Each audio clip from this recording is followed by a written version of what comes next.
So, Inside Out. This is going to be an interesting one. I remember the very day when this film came out back in 2015. In fact, the first time I saw it was when I went on a high school trip to the theatres. And man, did I have a blast there. So it's safe to say that I have some pretty fond memories of this movie. But it has been a hot minute since I have seen it. And I've kind of forgot about certain aspects of it. So, I rewatched the movie for the first time in a long time. And I really enjoyed it. I was genuinely surprised about how really good it ended up being. I want to start by saying that I really like the idea of seeing what goes on inside someone's head. It's a neat concept. It's something that's never been done in a movie. And I think that all of the stuff inside the mind, animation wise, is some of the best in this movie. All the Minnesota and San Francisco scenes are great and all, but I think this is where the animation really shines inside the mind. The beginning shot alone, where joy and sadness get introduced, speaks for itself. Oh, and speaking of the two, all five emotions are great, and they really represent all the different types of how we feel. Anger represents, well, anger. Disgust represents disgusted feels. Fear represents being scared or cautious. Sadness represents, well, being sad. And joy represents being happy. Simple as. The former three are great and have some neat moments. But the latter two are where this movie really shines the brightest. This movie is mostly about these two. At the beginning, it's established that sadness is really kind of an annoyance to the group.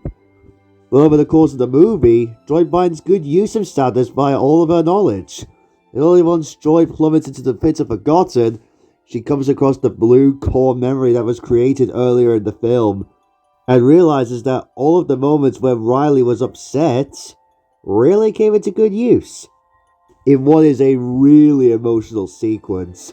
And by the end of the movie, during the whole sequence of Riley wanting to go back to Minnesota, sadness is needed up front, which also leads to both joy and sadness being needed as well. And it all results in a dual core memory, and all new islands to share in San Francisco. This scene hits really hard for me, and I got a little emotional during this scene, not gonna lie. Anger, disgust, and fear though are also great. I don't have that much to say on them, being honest, as they are fine as they are. But I love all the comic relief with fear. He definitely gave me a good chuckle every now and then. Oh, and how could I forget Bing Bong, the fan favorite of this movie? I really like Bing Bong.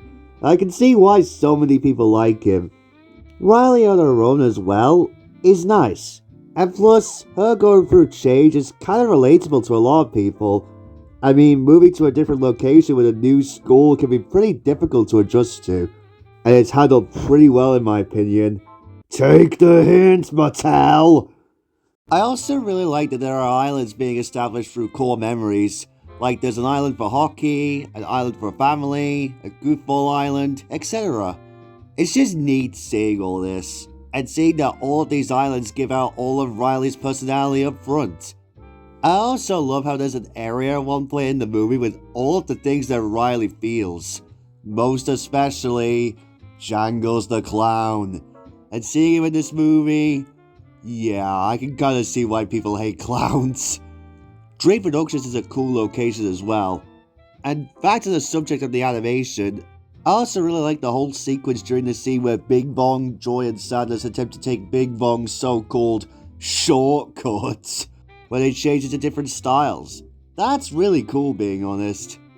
And I love the whole gag with the Triple Dead gum commercial. Kinda ironic that this one gum would become an Easter egg in a later movie. Which, you guys probably know what movie it's in, but we'll get to that. If I can contain my excitement, that is. and I was not expecting the music to be this great. Michael Giacchino comes back to compose the score here, and he really goes above and beyond for this movie. He doesn't go all in with some thrilling music like he does for The Incredibles and Cars 2. No, like Up, he goes for a more synthetic piece. The main theme especially is heavenly. In fact, I got a little nostalgic hearing this theme. Don't know why, but I did. So yeah, that was Inside Out alright. Overall, I very much enjoyed it. Not the greatest film of all time or anything, but I still had fun revisiting it. I enjoyed the characters, the humor, the scenery, the emotion, and the more impactful and tense moments of the film. Like the whole sequence of Riley about to leave San Francisco to move back to Minnesota. Enjoy trying to get back to headquarters and bringing Sadness along with her. That really gave me chills and goosebumps. I don't recommend this movie if you haven't seen it yet.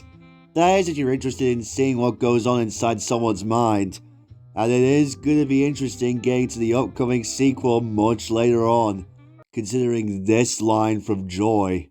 After all, Riley's 12 now. What could happen?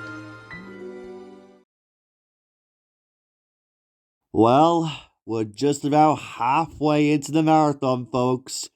Next on the Pixar market is The Good Dinosaur, in which I'm a little bit nervous going into this. Not that the movie was bad or anything, God no, but I remember this movie being average at best. So who knows what could happen when rewatching this very movie.